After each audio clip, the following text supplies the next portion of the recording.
علت این است که علم نیست، جهل حاکم است در جامعه ما. علم روشنی است، علم چراغ است، علم برق است، علم نور است. علم انسان را روشن می سازه. عالم شدن، شاگرد عالم شدن، شنونده عالم دین شدن، از قرآن و حدیث با خبر بودن آدم کمی سخی می سازه، سخی مشرب می سازه. مهم نیست که همگی ما تاجر باشیم و ما خرج کنیم در راه الله. هر چی که داریم لایق زور ما. و قرآن عظیم الشان نمیگه که شما همگی داراییتان خرج کنین، و حتی بعض خرج ها را گناه میگه قرآن پاک. با او خاطر ما عنوان گذاشتیم خرج کردن در آینه قرآن. کسی پول اندک داره از پول اندکش خرج میکنه. کسی هیچ پول نداره چیزای دیگه را خرج میکنه. علم داره خرج میکنه، اخلاق داره خرج میکنه، محبت میته بر مردم، اخلاق میته بر مردم، السلام علیکم، احوال پرسی، جور پرسانی، مریض پرسی، یک غریبی را کمک کردن، یک مظلومی را دستش گرفتن، بروی یک برادر تبسم کردن. پیغمبر علیه السلام میگه که صدقه است. یا دیگه چیز نداره، شما یک جای مهمان میشین، به یک خیراتی، به یک مهمانی، به یک عروسی، پیغمبر علیه السلام میگه که شما از کاسه تان که به کاسه برادرتان میاندازین صدقه است. بگوین الله اکبر. این قدر کار خو میتونیم. یک دانه سیب داری نصفش بده به برادر، دی صدقه است. دو دانه قلم داری یکیش بده به همسنفیت، این صدقه است. کفشای برادرت دور بده، صدقه است. یک سطل آب به همسایه ببر که مرد نداره، این صدقه است. خانه را جارو بزنی، صدقه است. مندوی را پاک کنی، صدقه است. شهرت خانه خود بدان صفایی کو، خودش صدقه است. ولی کلانترین این صدقه، کلانترین این خیرات ها، کلانترینش فرض است. چه است؟ زکات. اگر همه تاجران ما، اگر همه ثروتمندان ما، اگر همه اشخاص خیر و پولدار ما زکات مالشان بتن، فکر میکنین که در شهر ما غریب باقی میمانه؟ نفلی نتن، فرضی را بتن. اگر نفلی بتن خوشا به حال ما و خوشا به حالشان، از شهر ما بلا کوچ میکنه، از وطن ما مصیبت میره. چون صدقه رد چی است؟ وقتی بلا آمده خیمه چی نداریم؟ صدقه نداریم، سپری بلا را نگرفتیم. اگر بلا زیاد نیست، کم است، دلیلش است که بعضی ها صدقه کرده، بعضی ها خیرات کرده، بعضی ها به خودش، به فامیلش، به ثروتمند، به غریب، به برادر، به خواهر، هبه، بخشش، خیرات، صدقات، کلش در لیست ثواب می آید. خداوند ما و شما را امروز توفیق عنایت بفرماید که لایق حضور خود امروز سخنرانی را بشنویم و کمی خراج باشیم در راه خداوند تبارک و تعالی. اون که مردم پولش را در راه غیر خدا خرج میکنن، اون خراج بودن و خرابات بودن نیست، سخی بودن نیست. مثل یک کسی عروسی میکنه دختر و بچه خدا، افش و روز نان میته، این اسراف است، این حرام است. چی است؟ این گناه است، این جهنم رفتن است. یک کسی پول مصرف میکنه به یک سازنده فاسق یا فاسقه که بعضی از شما برش هنرمند میگین $2000 میته، این هم مصرف است، خرج کردن است. اما خرج کردن از روی آینه قرآن نیست، خرج کردن از روی فتوای شیطان و نفس اماره بالسوء و اندیوالای غلط و فامیلی که در راه اشتباه میره میباشه. یا دوشک های زیادی که ما میخریم در فامیل های خود انوار میکنیم، اتاقای زیادی خالی از ضرورت ما میسازیم، سالیان درازی 3-4 اتاق خالی داریم.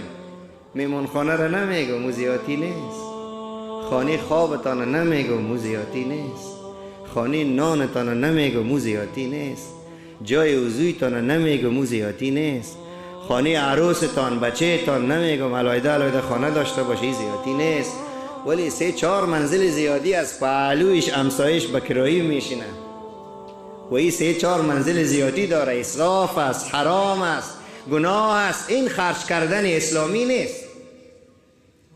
به او خاطر ما گفتیم خرج کردن در آینه قرآن ثواب داره، فضیلت داره، ارزشی بسزایی داره.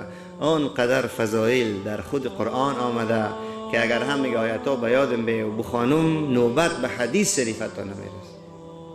در باب صدقه و زکات و خیرات و بخشش و رفاقت و سخاوت و برادرپذیری و همدیگر پذیری و کمک هم جنس و هم نوع، اینقدر آیت است در قرآن که اصلا نوبتا به حدیث شریف نمیرسه. که باز ما حدیث شریف هم تبرکاً میخوانیم از زبان شیرین محمد مصطفی علیه السلام. مثلا اونا میگن که اگر میخوایی که سر تو بلا نبیایه، قبل از این که از خانه‌ات میبرایی صدقه بوده.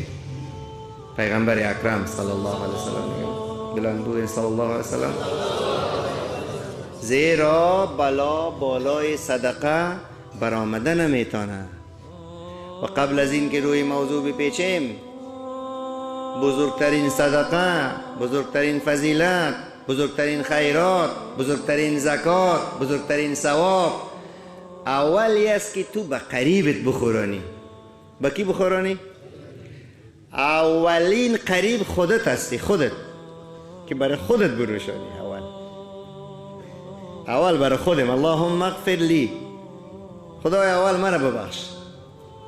همه خودت که نان میخوری، آب می نوشی حلال، این ثواب است، این فریضه دینی است، این مسئولیت انسانی است، این مسئولیت اسلامی است. حدیث صحیح بخاری است، جناب پیغمبر اکرم بلند بگوید صلی الله علیه وسلم میفرمایند که بزرگترین صدقه ای است که تو نان به دهن فامیل خود بخورانی.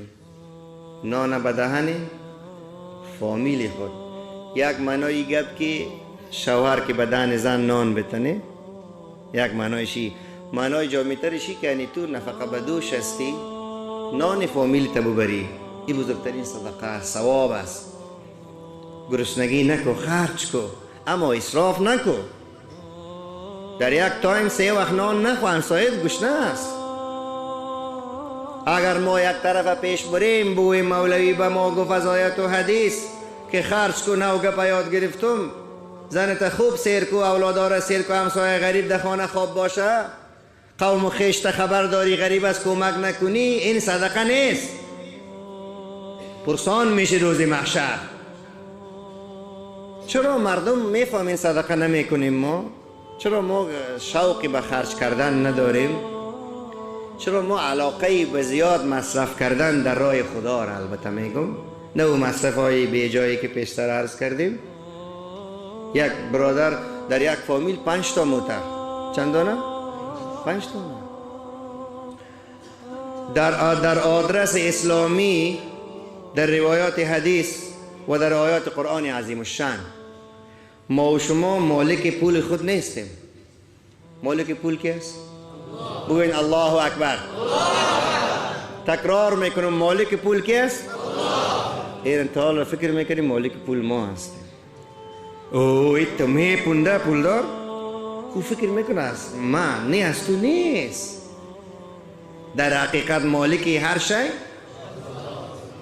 تو. زکات که بره تو بره، من میگه اگر ثروتمند باشیم الله بده، حق تو را نمیگه بده. خداوند میگه که از خزانه خودم حق غریب و امتحانن به نزد تو ماندیم، او را برای غریب بده. حق غریب است. ای برادر غریب، تو در گرفتن زکات شرم نکو و حقت است. بگو الله اکبر. بسیار با سر بلند بگی زکات را. زکات را هر کس که مستحق است به سر بلند بگیره، او از پولدار نیست.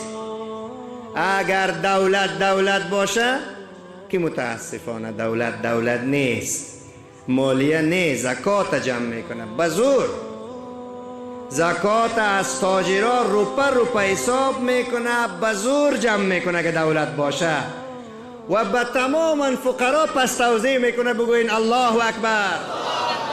بر کسایی که چون زکات از خودشان نیست زکات نمیتن، از آدرس اسلامی بالایشان جهاد فرض است. بگوین الله اکبر. ولی کو مجاهده که جهاد کنه و این کاکای تاجر سنگ دل سخت دل نامهربانه اگر چنین پیش بره و بی ایمان بره و جهنمی.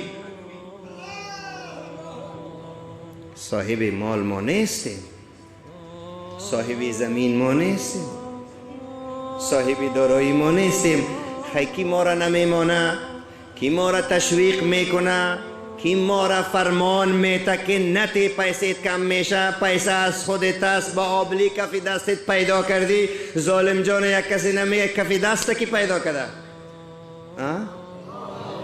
همیشه میگی که ما با آبلی کفی دست این پول پیدا کردیم.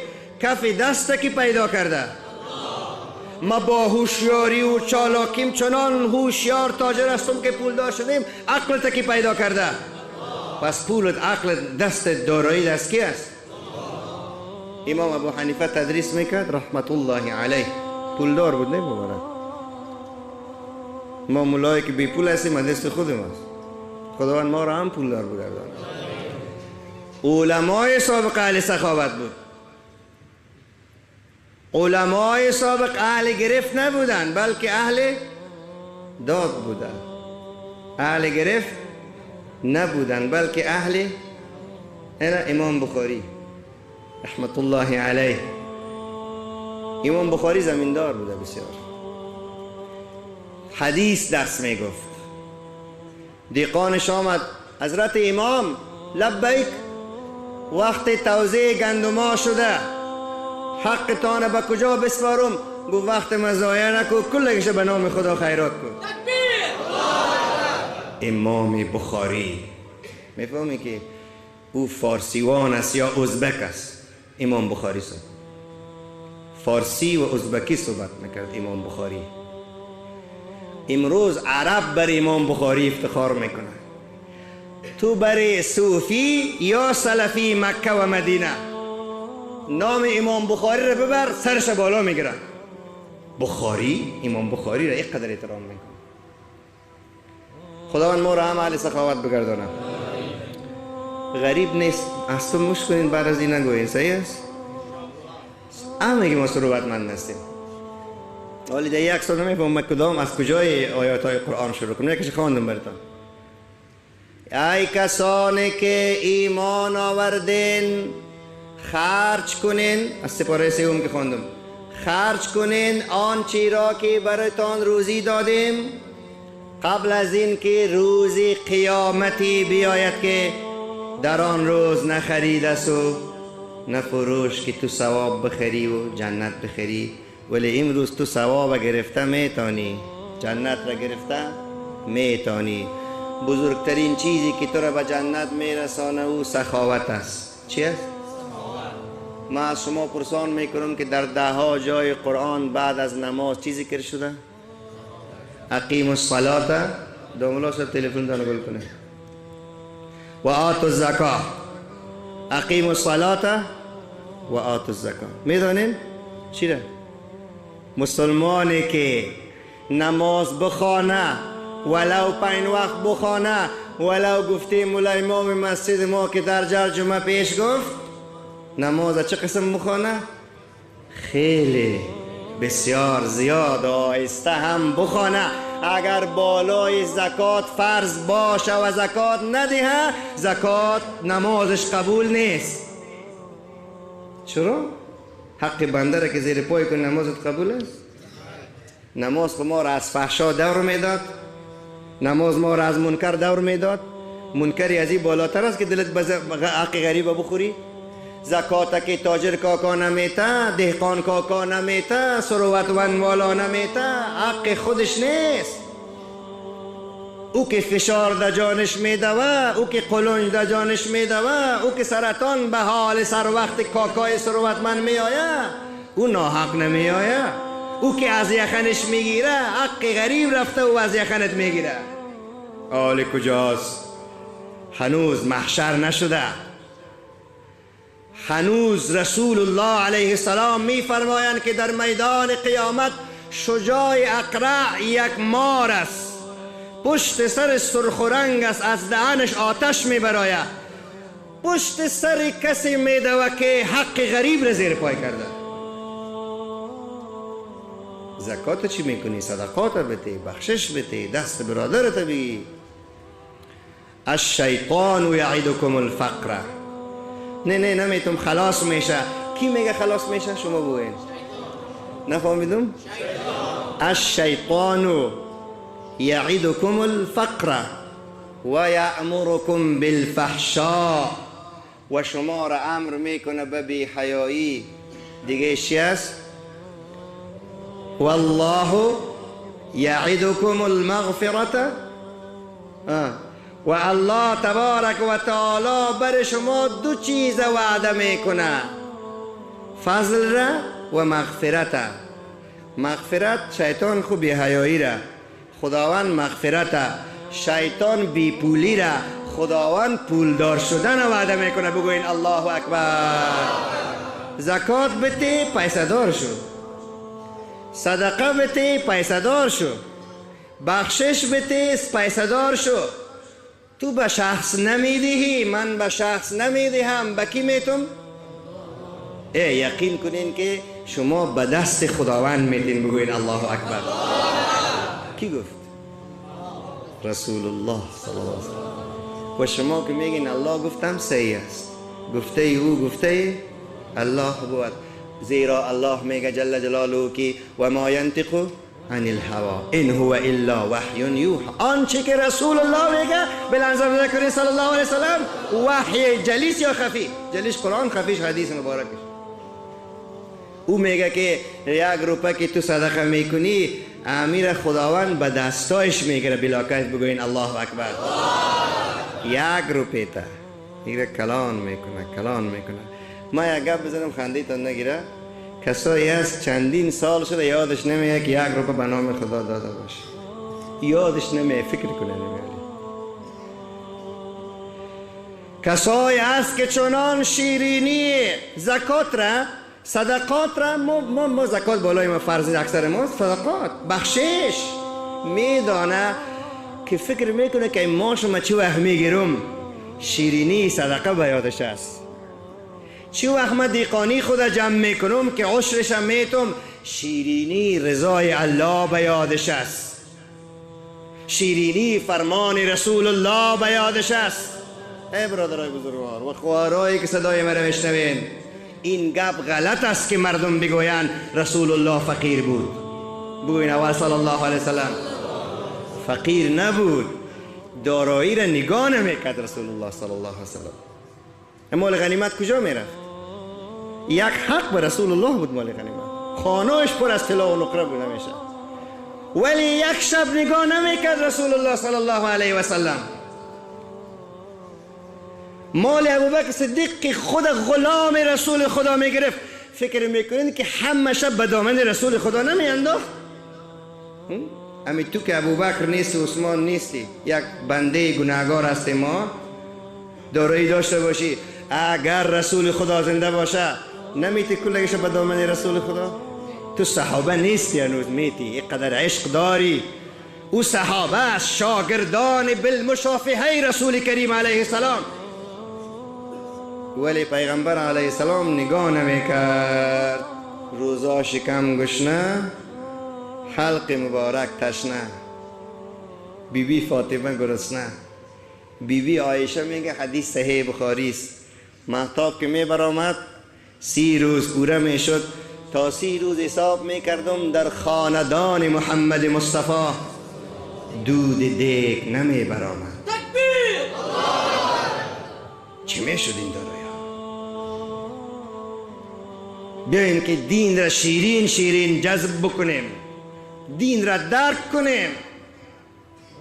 امروز هستن امیل لحظه هم، امروز هم کسانی در شهر مزار ما، در افغانستان ما، در کشورهای عرب و عجم ما چنان سخاوتمندن که گویا فکر میکنن در دوران محمد مصطفی زندگی میکنن. یک کسی هست در شهر ما تا حال 40 مسجد جور کرده، نامش نه میفهمم نه تو و نه دیگران. میدان قیامت میفهمم و نامی او الله تبارک و تعالی. او تو هستی که یگان پکه بخرید 45 دفعه ملایمان میگه که یک دعا کنین، باز نام مرا در دعا بگیرین، فلانی پکه خریدم است، بینید بریده شود. خیرات، صدقات به نام الله بسیار مزه داره. در فرایض ریا نمی گنجد. از زکات علنا بیتی ریا، حتی صدقات علنا بیتی هدف ریا نباشه. قرآن میگه ریا نیست. ان تبدو الصدقاتی فنعم ما هی. اگر شما آشکارا بیتی صدقه را فنعم ما هی، چقدر خوب است این. و خداوند ما شما را خراج بگردانه. میفهمین نشوید بیتین کلش نتین. چیزی قرآن میگه دیگه. ما گفتیم که خرج کردن در آینه، در آینه سرشور دادن نه. من که سوال کردم جواب میتی لالا. در آینه ما یک عالم است در مصر ندیدیم، خداوند روی شاد بگردانه. امام شعرانی نام داره، شعراوی نام داره رحمت الله علیه. چند وقت پیش وفات کرد. وقتی که سخنرانی میکنه او طرفش میگه، تماما مردمش جوابش میگه. مردم مصر مردم عالم هستن. اکثر مصری حافظ قرآن است، اکثرشان مفسر قرآن عظیم شأن است. حالا ما که چیزی رو میفهمیم خب بگوییم بیاین ما مصری شیم، بیاین ما به تاریخ اصلی خود برگردیم. ما از بلخی، ما بلخ و بخارا. در فتاواهای عرب نام علمای بلخ است. بگوین الله اکبر. یک عالم بلخی است، یک تفسیر داره 500 جلد است. چند جلد است؟ بیاین پس بگردیم به تاریخ خود. صحیح است؟ من که میگم خوابتان نبره دیگه. اگر یاد دارین جواب بتین. وان چی بود؟ بله بله، انا لله و انا الیه راجعون. بله چی بود این وان امروزی ما؟ خرج کردن. هرچی که شیطان گفت استغفر الله. هرچی که همسر گفت در تخجمی یک جوره کالا، خیشخوری یک جوره کالا، روز عروسی یک جوره کالا، پیش از که عروس میرن یک جوره، بعد از که عروس میرن یک جوره، مکمل چند جوره شد؟ یه هم خرج کردن است. نکو خود چطور نمیکنی ولا در خانه بانید. این خرج کردن است. خواهر صدای مرا میشنوی؟ این اسراف است، این حرام است، این خلاف فرمان خداوند است. و ان المسرفین هم اصحاب النار. خواهر خودت جهنمی، همسر تندوزخی کردی. این اسراف است. مقاومت کنه، محبت برشان بتین، علم برشان بیاموزانین، قرآن برشان بفهمانین. اینمی لحظه صدای رادیو هدایت خواهرای ما میشنون. جمعه گذشته متاسفانه بعض مسئولینی که چی بگوییم برشان نتانستن نشر داده بودن که خواهرها قریب از یخن بگیرن. جمعه گذشته که چرا جمعه گذشته در رادیو صدای شما را ما نشنیدیم؟ بگوین الله اکبر. ما که با احساسات سخن میگیم از خوشحالی، از احساسات اسلامی که خواهرای ما با ما هست، برادرای ما با هست. وقت سخاوت بگیم، حالا بعض جوانای موری سفیدا اینجا هستن چی میگن؟ چی وقت بخیر می نماز جمعه رو بخونیم که شروع کنیم سخاوت. کسی که پیسه نداره مثل ما واری پیشتر کسی میخواست از من چیزی بگیرم، میگفتم که یک تلاشی کو اگه یافتی هستی، هر چی که یافتی هستی. واسکت من اتاق مانده بودم. نه واسکت مانده بودیم اتاق، اما در واسکت هم الحمدلله چیزی نبود. ولی بعد از اینکه در اتاق رفتم پیشتر دیدم که یک 3-4 هزار بوده، من ندیده بودم. کسی برای خبر نشه اتاق قفل است، زنجیرش قط مانده بوده. واس کردم بوده. الله دیگه هم جیب مرا پر کنه، جیب شما را نه، شما را هم پر کنه. پیغمبر علیه السلام میفرماید که السخی قریب من الجنتی، قریب دروازه های جنت است. در میدان محشر کسانی که به دستان حلالشان پول حلالشان را خرج کردن، یک شاخچه انگور شیرین جنت از بیرون بالا میای بدنه که بزن که نمیزنی. تکبیر! و قرآن میگه که مثل الذین ينفقون فی سبیل اموالهم فی سبیل الله، مثال آنایی که خرج میکنن مالهایشان در راه الله مانند یک دانه است که در زمین دفن کرده و این خوشه میکنه. چند خوشه؟ 7 خوشه. هر خوشه چند دانه داره؟ 100 دانه. اما چند شد؟ این خو عدلش است. اگر فضل کرد سبحان الله بگوین الله اکبر. مثل که رسول الله علیه السلام میفرمایند کسی که در بیت الله نماز بخونه چند نماز؟ بله؟ کسی یاد نداره نمیگه گردنش بسته چند نماز است؟ ای ماشاءالله بگوین الله اکبر. شما افغانی ها رو مصری میسازیم انشاءالله بعد از یا؟ صحیح است؟ شاگردان علما بلکه علما انشاءالله میشیم. صحیح است؟ جواب بتین وقت سوال کردم یاد داشتین جواب یاد نداشتین نروری بگوین لا ادری من نمیفهمم ملا صاحب تکرار کو برای من نفهمیدم میگه تاثر بگو از بیرون جنت میآید داخل. پیغمبر علیه الصلاة و تسلیم گفت نماز در مکه چند است؟ در مدینه چند است؟ در یک روایت 1000 در یک روایت 10,000 در یک روایت 50,000. اما امام مالک صاحب میگه که مدینه را نماز خواندنش 2 لک نماز ثواب داره. بگوید الله اکبر. او عالم است. خوب فکر بگی امام مالک عالم است رحمت الله علیه. چطور؟ مکه 1 لک مدینه 2 لک میگه امام مالک صاحب از مدینه است. چرا میگه؟ از روی حدیث پیغمبر علیه السلام. پیغمبر علیه السلام که مدینه گبی فضل گفتم ولی گبی فضل عادل خوب مکه 1 لک مدینه 50,000 یا 10,000 چند روایت است. امام مالک صاحب میگه که رسول الله علیه السلام که مدینه شریف آمد دست بالا کرد گفت خدایا مدینه را چند مکه بگردون فضیلت چه بگوین الله اکبر. فکر میکنین دعای رسول خدا رد میشه؟ قبول شد؟ بله او ولی نیست بلکه نبی است. نبی را چه میکنین؟ سردار انبیاست. سردار جبریل و میکائیل و اسرافیل و ازرائیل و عرش مع الله است. او رحمت للعالمین است. او دعا کرد قبول شد. مدینه را چندی؟ مکه بگردن. مکه 1 لک مدینه 2 لک بگوین الله اکبر. پیسه تمام رقم است. قرآن فضل عادلش 700 10 روپه فضل کرد نهایت نداره. خداوند ما را خراج بگردانه. همه میشه باز نتیم. یک روز گفت مولای صاحبی تو گپ میزنی که دل میشه جیگرمو بکنم به نام الله بتم. تو نه تو نکو دیگه. و در جای دیگری قرآن میگه که شما خرج کنین در راه الله ولا تلقوا بایدیکم الى التهلکه و خود به دست به هلاکت نینداز. یعنی اگر خرج نکنی چی میشی؟ هلاک میشی. بلا سرت میآیه، مصیبت سرت میآیه، مرض سرت میآیه. تو روزه بگی، تو نماز بخون، تو دعوت بکو، تو جهاد بکو، تو زکات بده، صدقات بده، نه مرضیست نه بلاییست نه کفریست و نه الهادیست. عالم همه گل و گلزار است. خداوند ما را گل و گلزار بگردانه. میفهمید درباره اولیای خدا چیه؟ کدام آیت است؟ کسی یاد داره؟ الا این یاد داریم بخوانید خیلی الله. تو که شما یادش من نمیخوانم. الا ان اولیاء الله. این اولیای خدا چی نشانی داره؟ لا خوف علیهم. وای نازدانه ها اصلا خیلی. لا خوف علیهم. اولی گپ ما سر اولیاء الله اینجا نیست امروز. گپ ما سر چی است؟ عین متن را، عین سخن را، عین کلام را خداوند در حق سخی ها میگه بگوین الله اکبر.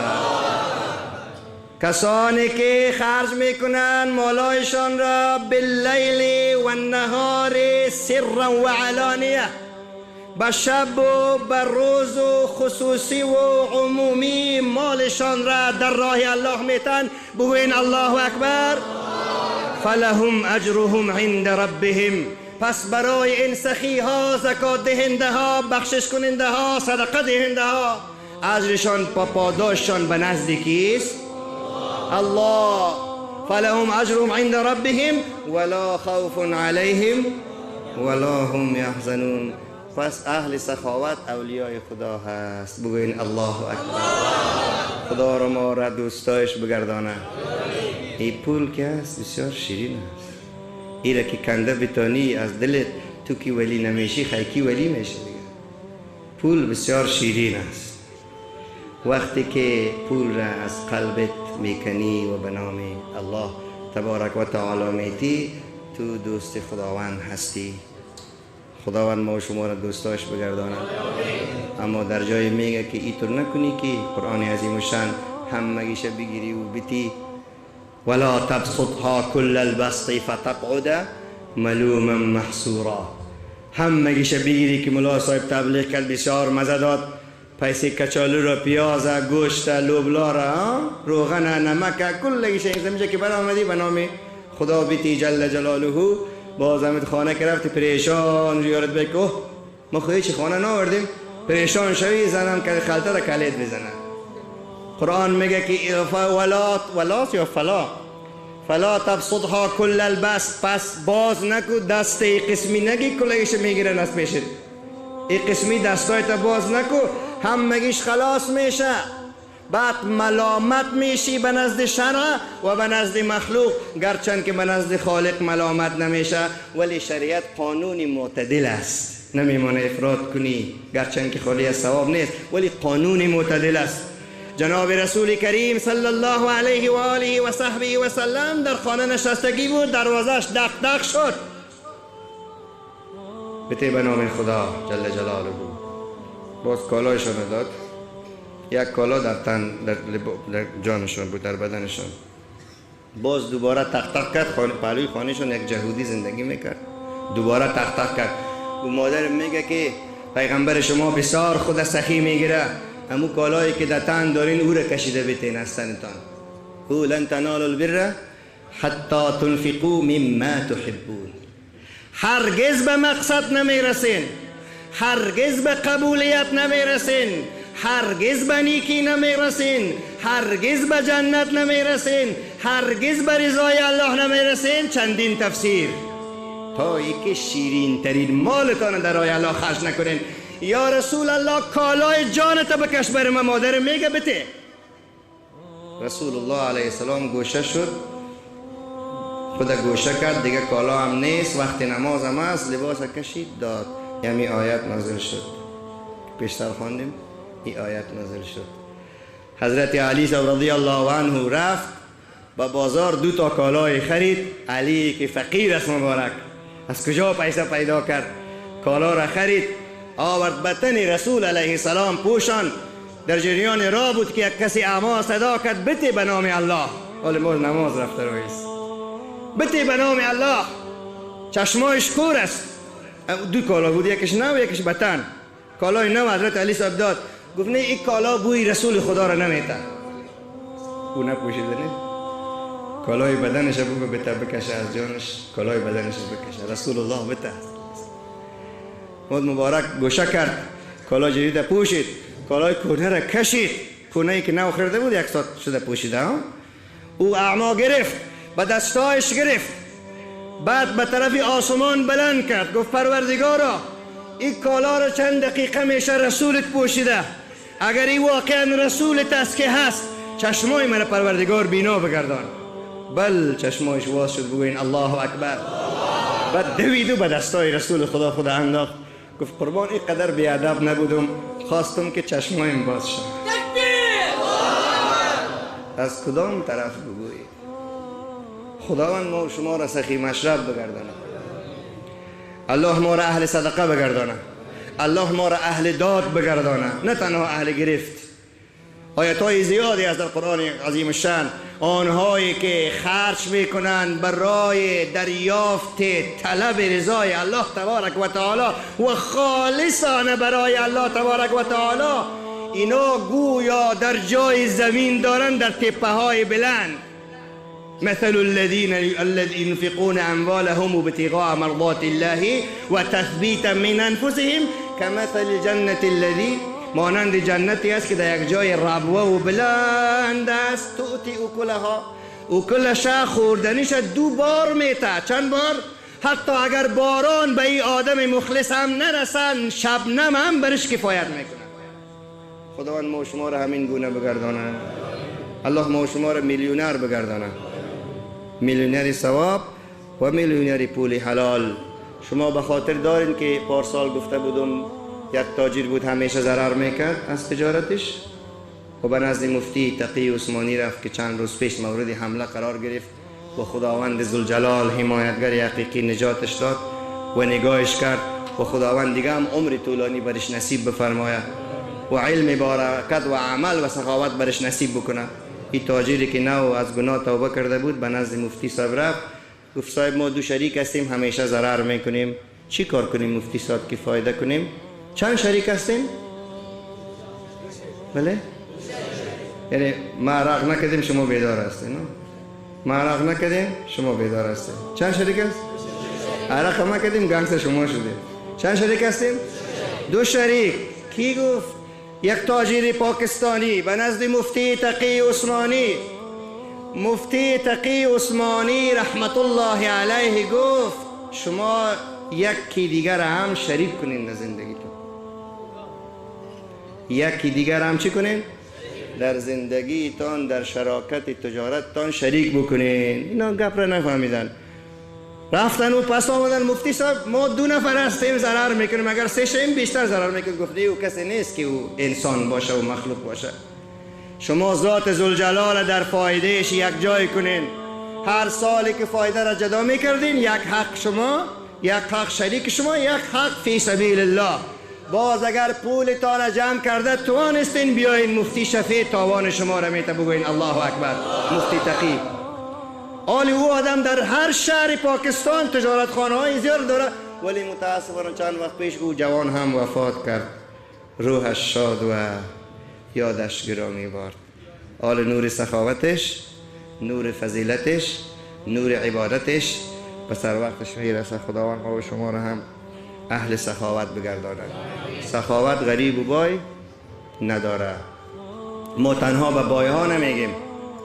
درست است که ثروتمندان ما اکثر ما اونا میفهمند که سنگدل هستن، همگیشان نه، اکثرشان 99%شان، همگیشان نه، 99%شان سنگدل ترین مردم هستن.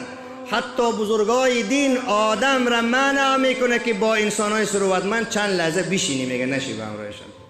دل سخت است، دلت سخت میکنه. صحبت صالح تو را صالح کند، صحبت طالح تو را طالح کند، نار خندان باغ را خندان کند، صحبت مردانت یا نیکانت از نیکان کند. تو غریب سخی هستی و او تو را نصیحت میکنه که بچیم خلاص میشه پیسه، خودش خود نمیته.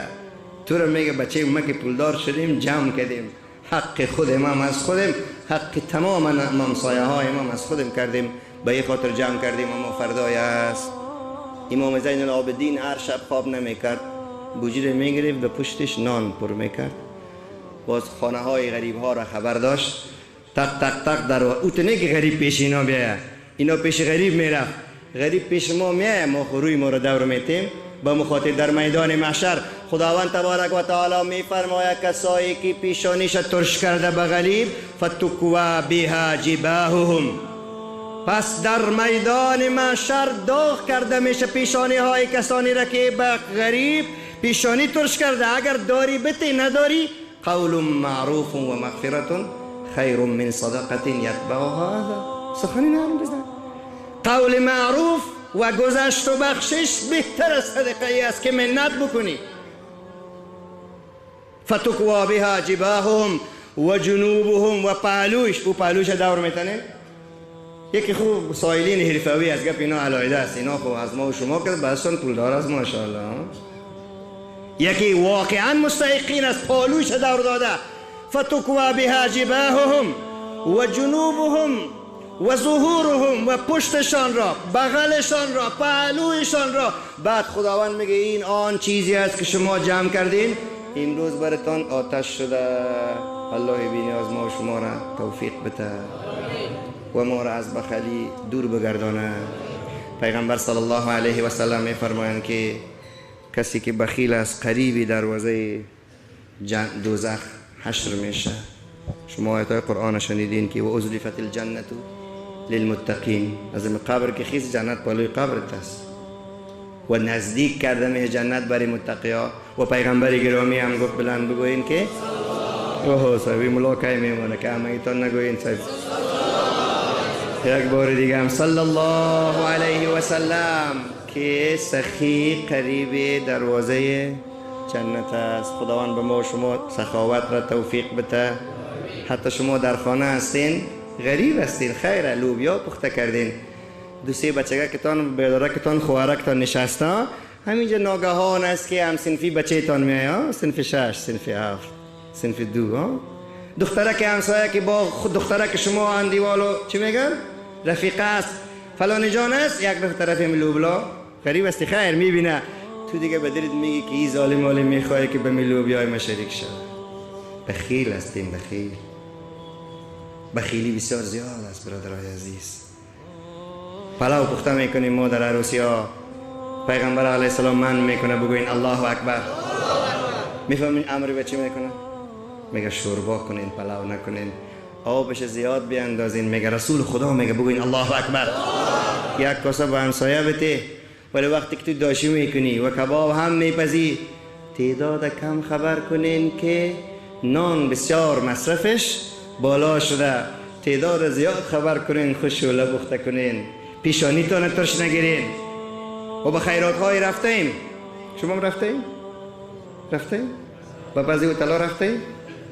در داخل هتل ها اشخاص چپنکی مثل ما لوکس و دریشی دارا و نکتاداری های لوکس، موی ها به چی شانه کردگی، ریشا چطور کل کردگی و یا ریشای مثل من تو روغن کردگی، هر قسم مردم دیگه. یعنی لوکس می آید. نان بخورین صاحب، پیشتر نان خورده بودیم ما، وش کم سیر است دیگه، خیرات خبر کردین.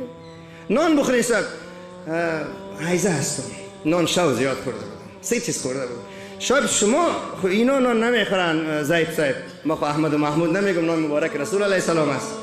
امی کلبی و زید و امینا رو میگیم، امی زید سر نو زیاد، امی زید صاحب شما خو نان بخورید به همراه ما. من نان دکتر گفته که از چربی پرهیز هستی، باز پس دوباره براین 10 تا 20 تا 30 تا 40 تا بیرون هتل در عروسی یا در خیرات استاد است.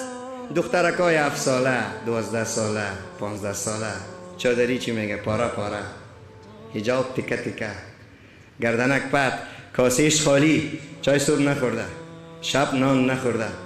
کاکا یک ذره نان مانده استخوانایش که دما بتین، خیر کاکا بیادرم گشنه است در خانه. کاکا پشو گمشو پشو.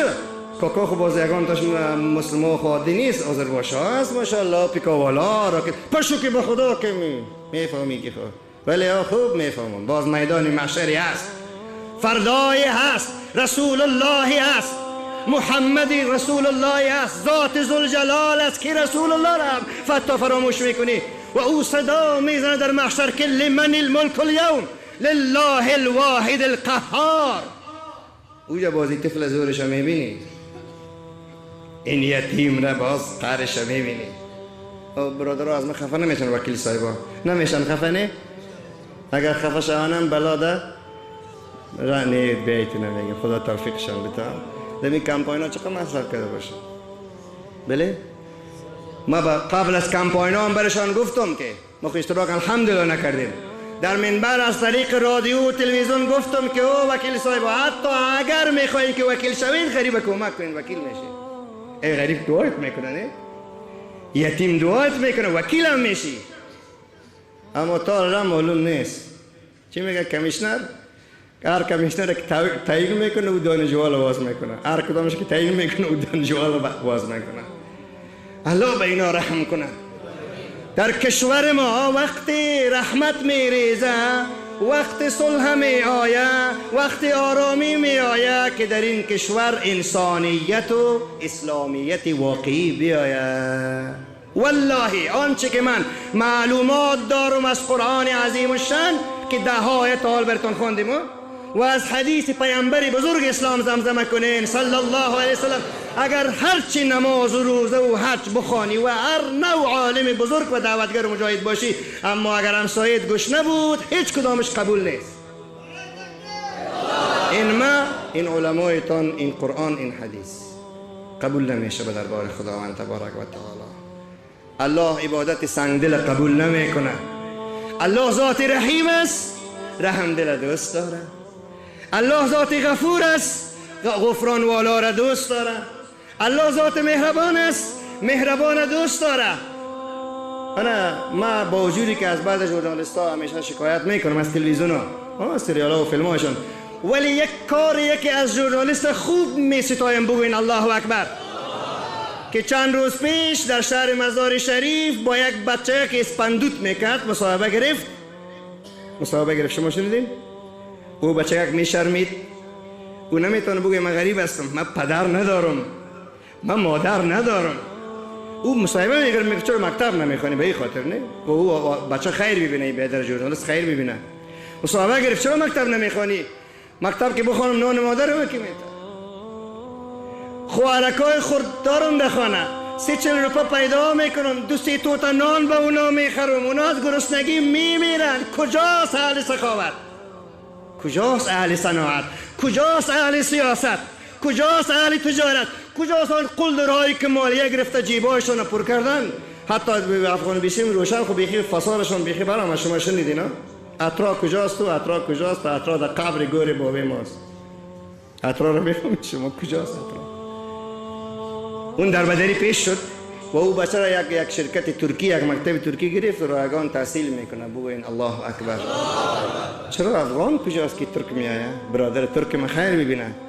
غیرت افغان گر ندانی غیرت افغانیم، در افغانستان که بیایی خوب گشنگی آن را میدانیم. کجاست غیرت افغانی؟ ما خب مردم افغان نبودیم سابق؟ به خدا یک نان خود تقسیم نمیکردیم؟ میمان نواز نبودیم؟ میمان دوست نبودیم؟ سخاوت پیشه نبودیم؟ ای برادران اکثرتون از قشلاق هم هستین اینجا؟ باغ داشتین یارتان میوه رو میفروختین؟ 20 سال پیش ما میوه میفروختیم. باز اردالو و شفتالو از کل مردم بود. توت از هم دارم، اول توت هم مردم میفروشه. اول بخیلی زیاد میشنه، بخل و بخیلی زیاد شده میره. کس میوه رو نمیفروخت در اطراف ها. بادرنگ فروش بادرنگ کس خاطر نداشت سابقا. تره را که میخرید. از بس که هر پیسه و قریب از ایمان مردم پیسه شود.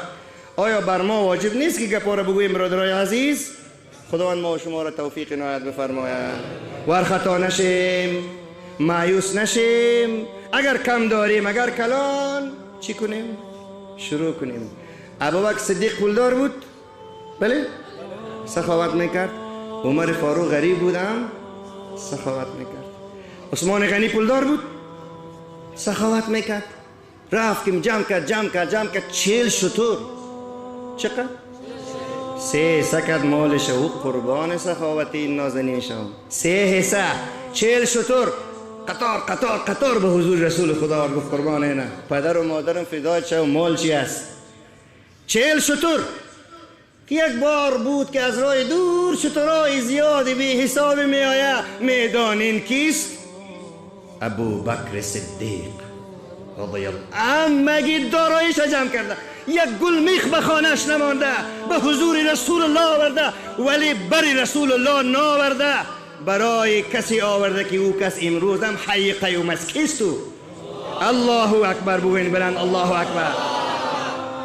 بری الله تبارک و تعالی پیغمبر علیه السلام تشویق کرد. عمر فاروق شما میفهمین که از ناداری کالای مبارک شاریدگی نبود؟ حضرت علی صاحب کالاش پینه نبود؟ یک آذربایش میگه پینه های کالای حضرت عمر فاروق حساب کردم 19 پینه کالایشان داشت. وقتی سر منبر حضرت علی صاحب می نشست در روز که خلیفه میشن، آستین مبارک شاریده شده. ابوبکر صدیق مسما به تاجر است، در روزی که خلیفه میشه تکه بزازی در شانه می اندازه، در شهر میره. حضرت عمر گریه کرد که ای امیر مسلمان، ای جای نشین رسول خدا علیه السلام کجا میرین؟ گفت یک لقمه نان حلال به دستای خودم پیدا میکنم.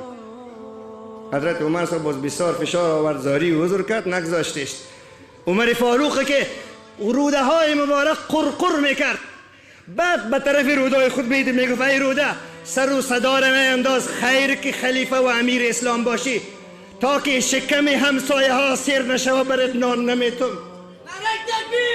کجاستی والی و وزیر رئیس جمهور؟ تو کجا هستی؟ تو بیا درسی عمر فاروق بگی. او غریب بود و سخاوت میکرد. این سخاوت است. نان تو تقسیم کن.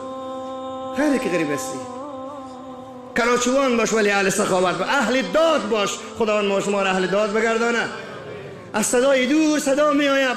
2-3 سال پیش گفته بودم یادتان است، صدا می آید از دور. یک مادر بیوزن که با بچگکایش گریه میکرد، حضرت عمر صاحب فاروق رفت که یک مادر گریه میکنه، بچه ها را خواب بود. گفت مادر چی گفت است؟ گفت بچه ها را از گرسنگی خواب برده. گفت چرا در دیگ خود چیزی می جوشه؟ گفت نه، او سنگ هاست در دیگ جوش میتیم، به طفلا گوشتیم که کچال و جوشک است.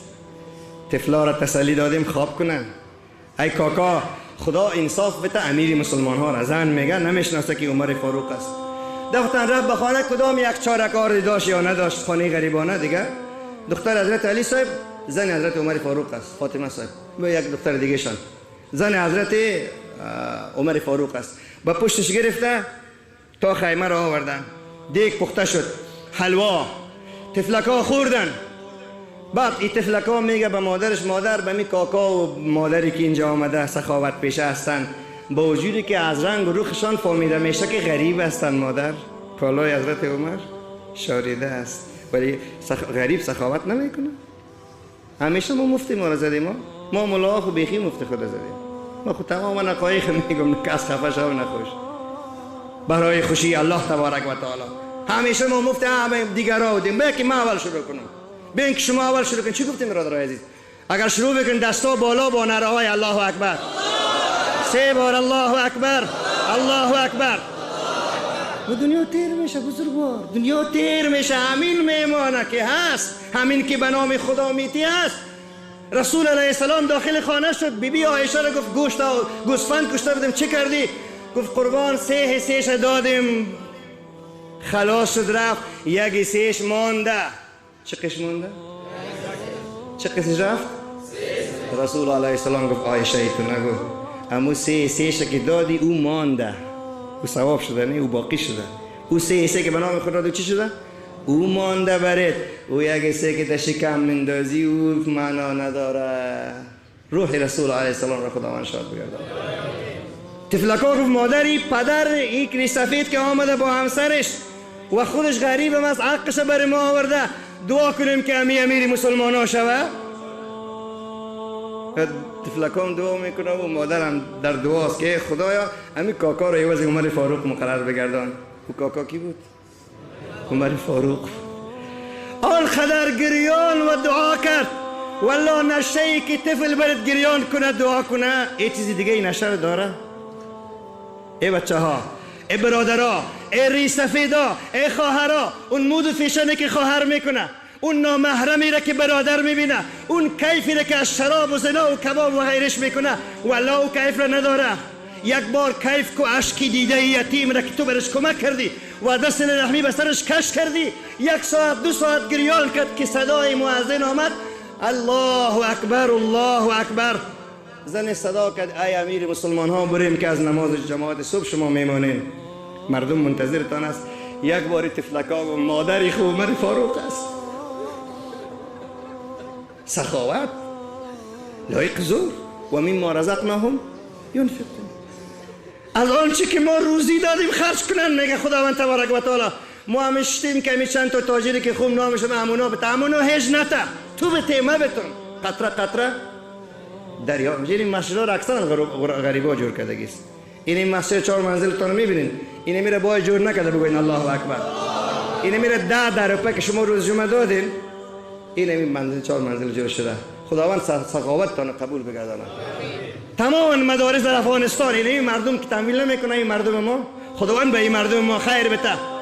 در سطح این سال از دستاربندی تا دستاربندی به 1000 عالم و مفتی و شیخ حدیث و قرآن و حافظ قرآن فارغ میشه. بگوین الله اکبر. از برکت سخاوت پیشه هست. او مدرسه را تمویل کرد، او مسجد را تمویل کرد، نوش جانش و آفرش. واقعا راز خوبون عالمه که در میدان محشر هیچ عالم نمیتونه بی سخیا جنت بره. خدا ما شما را اهل این مردم بگردانه و ما را شروع کننده در این کار بگردانه. تنها باز این پیسه خرج کردن خونه. گفتم بار یک کسی بگی خود سخاوت است. طور مثال اگر نداره گیرم که هیچ چیزی نداره. اور یک کسی که در پالی خانه ابوبکر زندگی میکرد، با وجودی که ابوبکر به جیب شخصیش به او همکاری میکرد، او چشم نداشت، کور بود. یک مادر را هر شب و روز میگرفت خانه‌اش جارو میزد، دیگش پخته میکرد. ابوبکر صدیق پیسه خود میداد، خانه‌اش جارو میزد، دیگش. بعد ابوبکر صاحب که وفات شد، روحشان خداوند شاد بگرداند. عمر فاروق رضی الله عنه از مسجد برآمد، بعد از که حضرت عمر صاحب جانشین حضرت ابوبکر صدیق صاحب تعیین شدن، به همون خانه داخل شد که ابوبکر داخل شد. که ابوبکر چی میکرد؟ رفت که یه خانه است، هیچ کس نیست، یک دیوزن کور است، شل است، خانهش بوی گرفته، 2-3 روز در جنازه مصروف شده صحابه کرام. نه خاک و خاک سر گرفته، السلام علیک. این نشناخت مادر، فکر کردم اون نفر اول است. و علیکم السلام بچه جان، چند روز نبودی، کجا بودی؟ باز گفت مادر اینجا کسی هر روز می آمد، من او کس نیستم. بلی بچه‌م یک کسی می آمد، یک غلام بچه غریب. میفهمی کی بود؟ ابوبکر صدیق.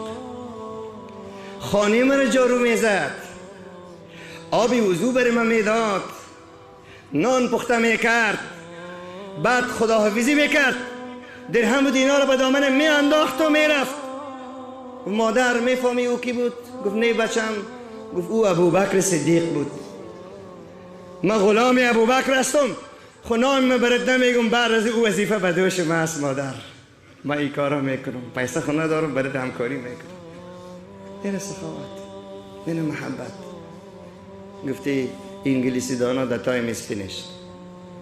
تایم ختم شد، شما رو به الله پاک میسپارم. 1 ساعت گپ زدیم، ولی دین به گپ نیست، دین به عمل کردن است. خداوند برای ما برای شما عمل نصیب بگردانه. یک چیزی ما کنیم که دیگران بکنن ها. رسول علیه السلام که خودش میکرد، باز میگه ببینین طرف ما چه قسم نماز میخوانم و قسم نماز بخوانین. اول خودش میکرد، صحابه از پشتش میکرد. خداوند روح اون مبارکا را از ما و شما شاد بگردانه. سخاوت کنین پیسه دار شوین. یکی او پخته سخاوت کنین پیسه دار شوین. این ما شما اگه زنده بودیم ببینین. زکات بتین، صدقه بتین، بخشش بتین، کلگیش نتین، حق ینگی مورا نتین. خوب طریقاش براتون میگم. با اخلاص بتین، غم ریا و تظاهر نکنین، خاص برای الله بتین. برای نتین که پیسه دار شوین، خود به خود پیسه دار میشین. خود پیسه رو به نام خدا کتا کتا خرج کنیم. گذشتگان مغفرت، اگر گشنه بودن یا سیر مغفرت، بسیاری گشنه بودن خدا ببخشه. همی تو جمع کردن، همی تو توف و گریه کردن، رفتن در قبر، هیچ پیسه هم نبردن. خدا رو ببخششون، رحم کنه سرشون. و ای تو کسایی بودن قبرشون همیال باغ جنت است، نوش جانش. سخاوت سخاوت سخاوت که اصلا ایران بانه. خداوند ما را پروردگار اهل سخاوت بگردان. اللهم صل علی سیدنا محمد و آله و صحبه.